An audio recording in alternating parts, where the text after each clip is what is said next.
Hello my dear students, आज हम पढ़ने वाले हैं class 9 chapter number 5 the fundamental unit of life से रिलेटेड मल्टीपल चॉइस क्वेश्चन। और मैं हूँ आपकी मेंटर डॉक्टर मंदाकिनी सोरेन। तो आइए स्टार्ट करें। पहला क्वेश्चन है, न्यूक्लियस वाज डिस्कवर्ड बाय, और ऑप्शन दिया गया हुआ है रॉबर्ट हुक, पुरकिंजी, लीवेनहोक और रॉबर्ट ब्राउन। तो जैसा कि हम लोग इस बारे में जानते हैं कि न्यूक्लियस जो है उसको डिस्कवर किया है रॉबर्ट ब्राउन ने। सो इसका सही उत्तर होगा रॉबर्ट ब्राउन। नेक्स्ट क्वेश्चन है, cell theory was given by, और ऑप्शन दिया गया हुआ है स्लीडेन एंड श्वान, विर्चो, हुक, हैकेल। तो जैसा कि सेल थ्योरी के बारे में भी हम लोग जानते हैं कि स्लीडेन जो है इन्होंने थ्योरी दिया है कि जितने भी प्लांट्स हैं अर्थ में, तो वो सब सेल से बने हुए हैं, जो कोशिका हम लोग बोलते हैं, कोशिका से बने हुए हैं। और शिवान ने ये थ्योरी दिया कि जितने भी जीव जंतु हैं तो वो सब भी कोशिका से बने हुए हैं। तो कुल मिलाकर ये हुआ कि सेल थ्योरी जो है वो स्लीडेन एंड शिवान ने दिया है, जो कि ये बोलते हैं कि जितना कि लिविंग ऑर्गेनिज्म है अर्थ में, तो वो सब सेल से या कोशिका से बने हुए हैं। तो इसका सही उत्तर होगा Schleiden and Schwann. Next question है, cell arises from pre existing cell was stated by, option दिया गया हुआ है हैकेल, विर्चो, हुक, स्लीडेन। तो सेल जो है वो प्री एग्जिस्टिंग सेल से अराइज हुआ है, और इसको स्टेट किया हुआ है, या इसको बोला गया था, इन साइंटिस्ट ने बोला है कि cell arise from pre existing cell, वो है विर्चो, रुडोल्फ विर्चो। तो इसका सही उत्तर होगा Rudolf Virchow, option number B. Next question, question number 4, chromosomes are made up of, और ऑप्शन दिया गया है DNA, protein, DNA and protein और आरएनए। तो जैसा कि हम लोग जानते हैं कि क्रोमोसोम जो कि न्यूक्लियस के अंदर पाए जाने वाले हैं, तो क्रोमोसोम ये बने हुए हैं डीएनए और प्रोटीन से। तो इसका सही उत्तर होगा option number C, DNA and protein. Question number 5, which of the following are covered by a single membrane.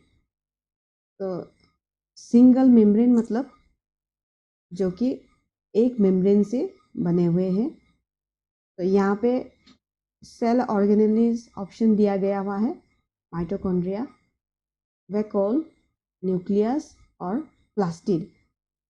तो जैसा कि इसके बारे में हम लोगों ने पहले वीडियो में भी पढ़ा हुआ है कि माइटोकॉन्ड्रिया जो है वो डबल मेम्ब्रेन है, न्यूक्लियस जो है वो भी डबल मेम्ब्रेन है, प्लास्टिड जो है वो भी डबल मेम्ब्रेन है।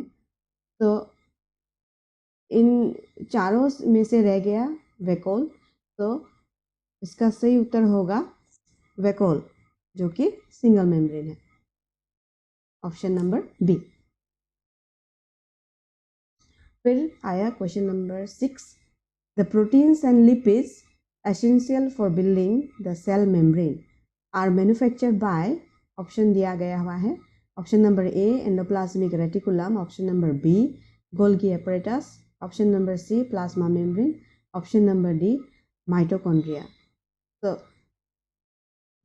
प्रोटीन्स और लिपिड्स, जो कि प्रोटीन वो रफ एंडोप्लाज्मिक रेटिकुलम नए प्रोटीन बनाते हैं, और लिपिड्स जो कि हम लोग फैट्स भी बोल सकते हैं, तो स्मूथ एंडोप्लाज्मिक रेटिकुलम जो कि फैट फैक्ट्री भी है, वो नए फैट मॉलिक्यूल्स बनाते हैं।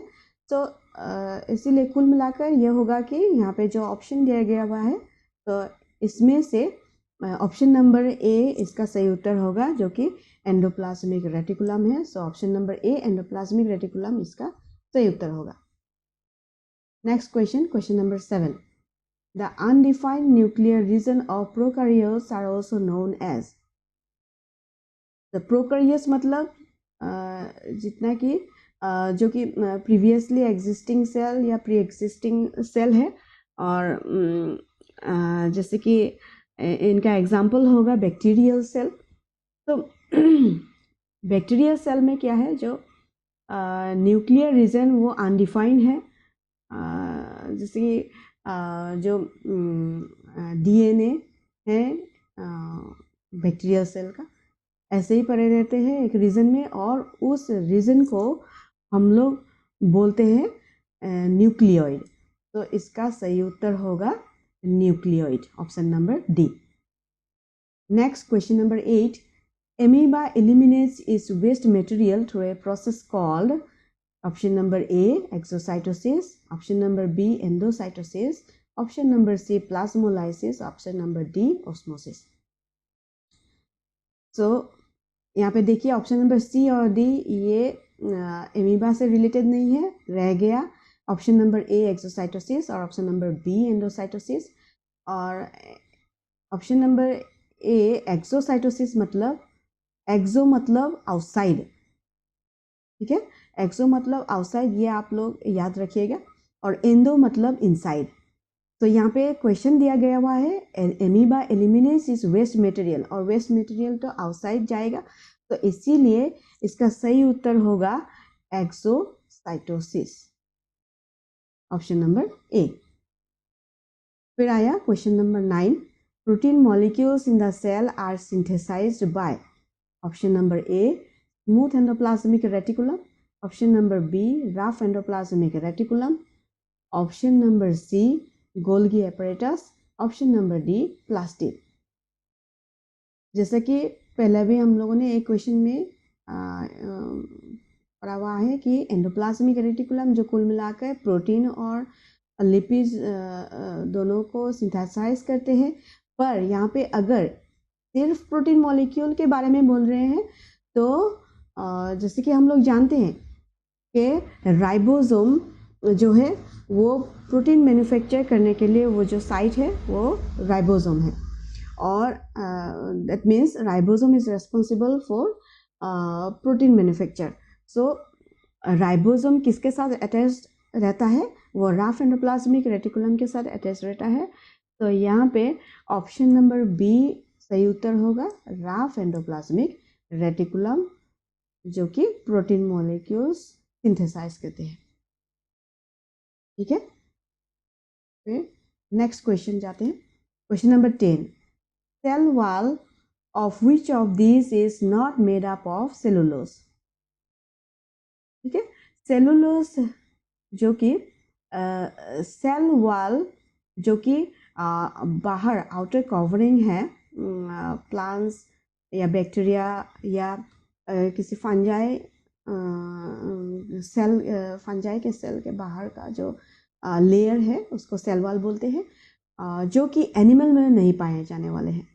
और इस सेल वॉल को प्लांट्स में आप लोग देख सकते हैं कि सेलुलोज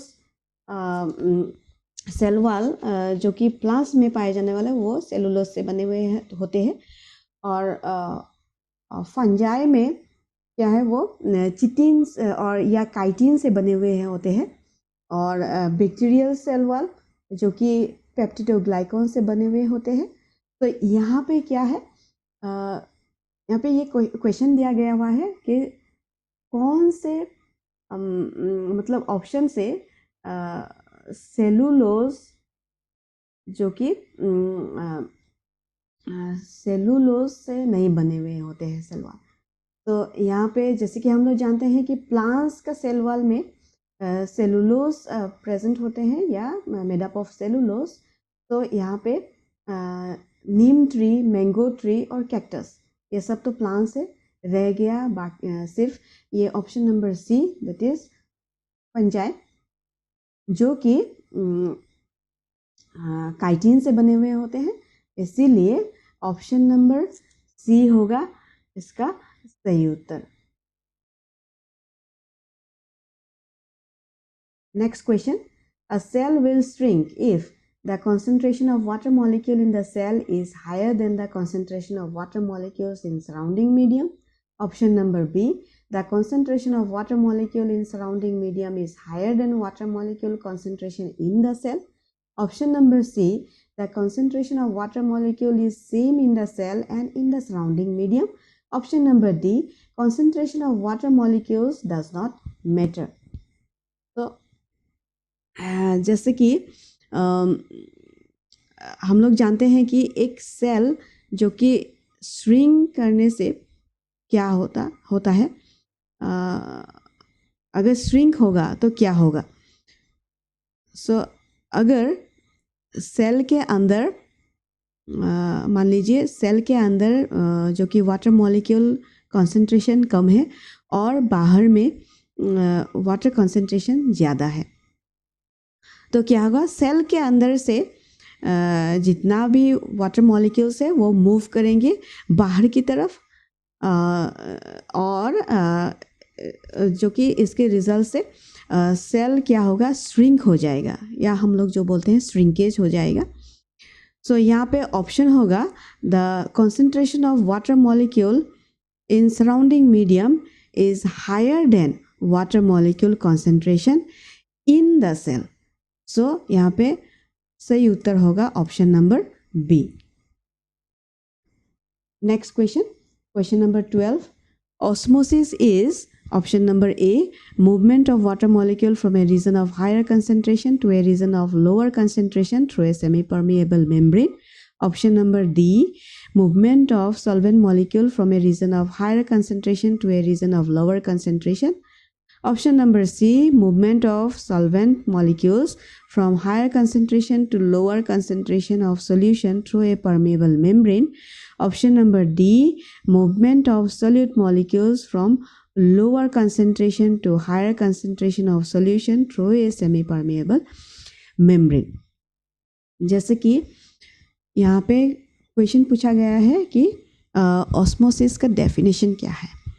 सो जैसे कि हम लोग जानते हैं कि ऑस्मोसिस मतलब movement of water molecules through a semi permeable membrane.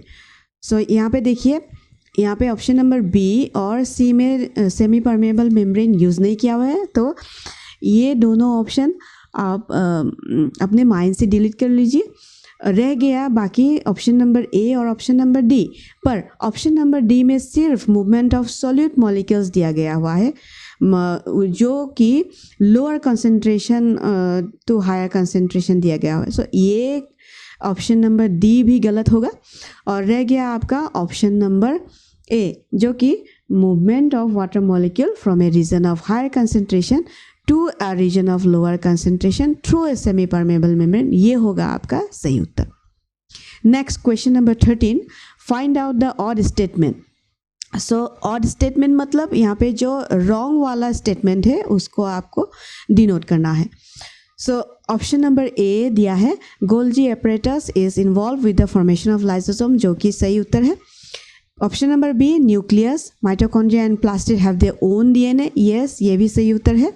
Option number C, mitochondria is called as the power house of the cell, yes ये भी सही उत्तर है। रह गया option number D, cytoplasm is called as protoplasm, जो कि protoplasm जो कि है वो टोटली ओवरऑल जितना भी living content of the cell है उसके बारे में बोल रहे हैं, और साइटोप्लाज्म जो कि है वो जेली लाइक सब्सटेंस जो कि सेल के अंदर पाए जाने वाले है, सिर्फ उसी के बारे में बोल रहे हैं। तो साइटोप्लाज्म क्या है, ये प्रोटोप्लाज्म और साइटोप्लाज्म दोनों अलग अलग टर्म है, इसीलिए cytoplasm is called a protoplasm, ये गलत उत्तर होगा।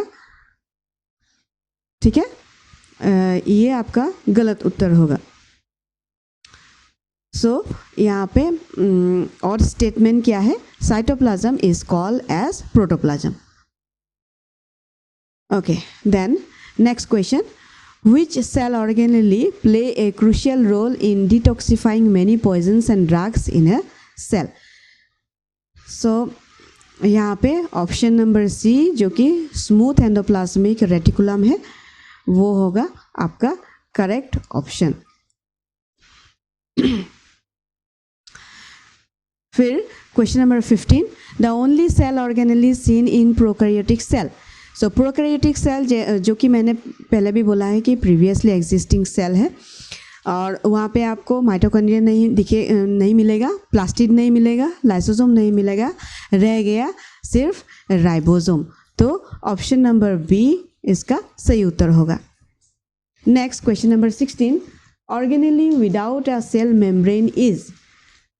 सो वो सेल ऑर्गेनेली जिसके पास सेल मेम्ब्रेन नहीं है, जो जैसा कि हम लोग जानते हैं कि गोल्गी एपरेटस के पास सेल मेम्ब्रेन है, क्लोरोप्लास्ट के पास भी सेल मेम्ब्रेन है, न्यूक्लियस के पास भी सेल मेम्ब्रेन है, सिर्फ राइबोसोम जो कि प्रोकैरियोटिक सेल में पाए जाने वाले हैं, और यस यूकैरियोटिक सेल में भी आपको मिलेंगे, पर राइबोसोम क्या है, सिर्फ वही सेल ऑर्गेनेली है जो कि प्रोकैरियोटिक सेल में मिलेंगे। सो राइबोसोम क्या है, उसके पास सेल मेम्ब्रेन नहीं है। सो सही ऑप्शन होगा option number A, ribosomes. Next question number 17, plasmolysis in a plant cell is defined as breakdown of plasma membrane in hypotonic solution. Option number B, shrinkage of cytoplasm in hypertonic solution. Option number C, shrinkage of nucleoplasm. Option number D, none of them.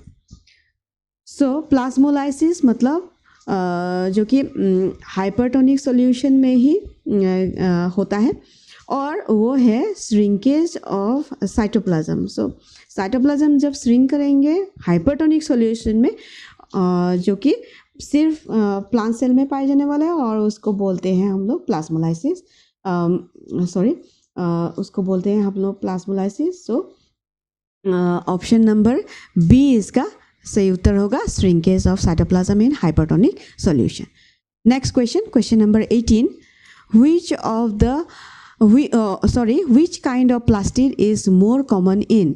Option number A, roots of plant. So जैसा कि हम लोग जानते हैं कि plastid 3 प्रकार के होते हैं, वो है क्लोरोप्लास्ट, क्रोमोप्लास्ट और ल्यूकोप्लास्ट। सो वो प्लास्टिड जो कि कलरलेस होते हैं वो पाए जाते हैं रूट्स और आपका प्लांट्स के स्टेम में। सो यहाँ पे सही ऑप्शन होगा क्लोरोप्लास्ट और leucoplast, sorry. So option number B, leaves of plant. Leaves of plant मतलब जो कि ग्रीन कलर देने वाला प्लास्टिड, सिर्फ और सिर्फ ग्रीन कलर देने वाला प्लास्टिड, जो कि हम लोग बोलते हैं क्लोरोप्लास्ट।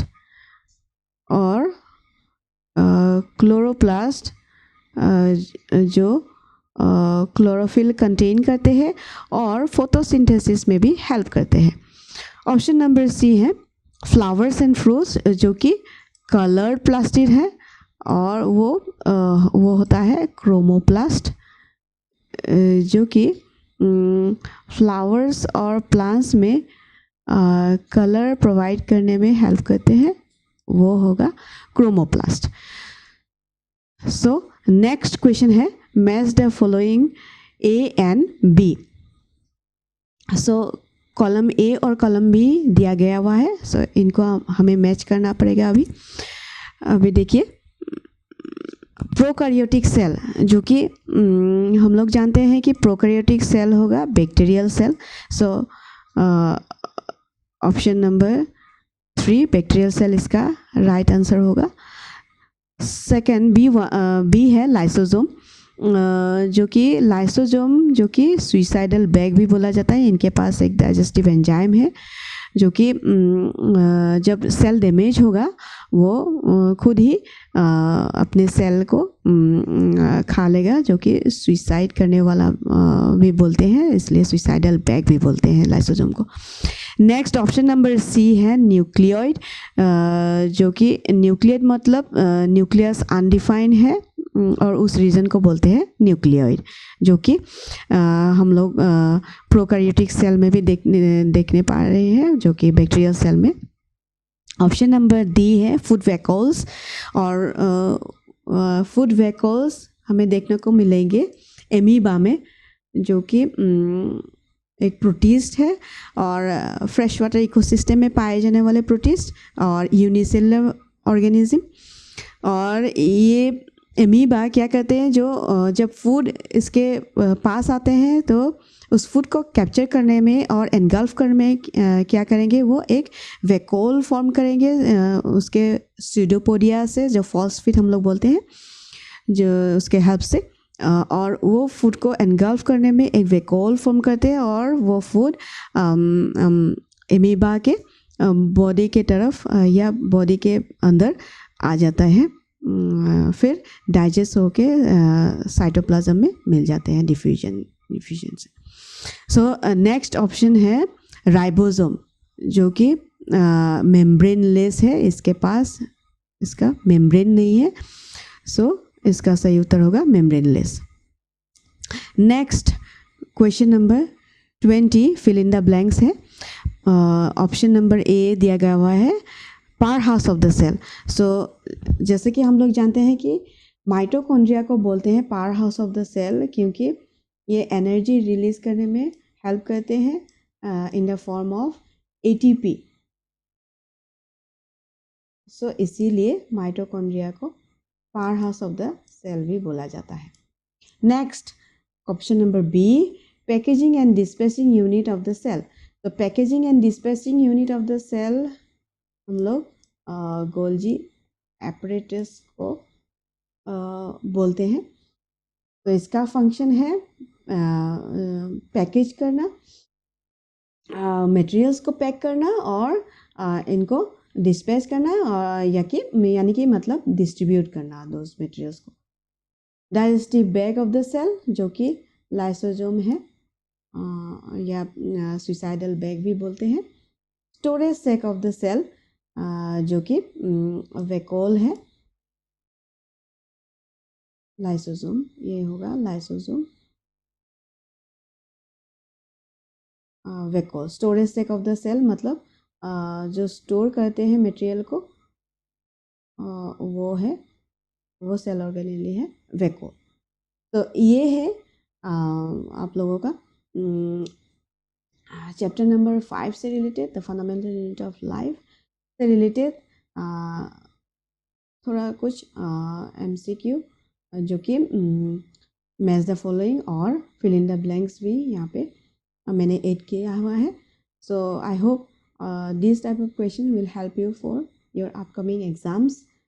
सो जिन्होंने मेरे पहले वीडियो को विजिट नहीं किया हुआ है, तो please visit my previous videos so that it can clear all your doubt, and then you can also appear in your exam, and it will these type of questions will help you too much. And thank you for watching my video, and I hope you like, share, and also comment. And if you like my video, please subscribe my channel and stay tuned for my next video. Thank you everyone.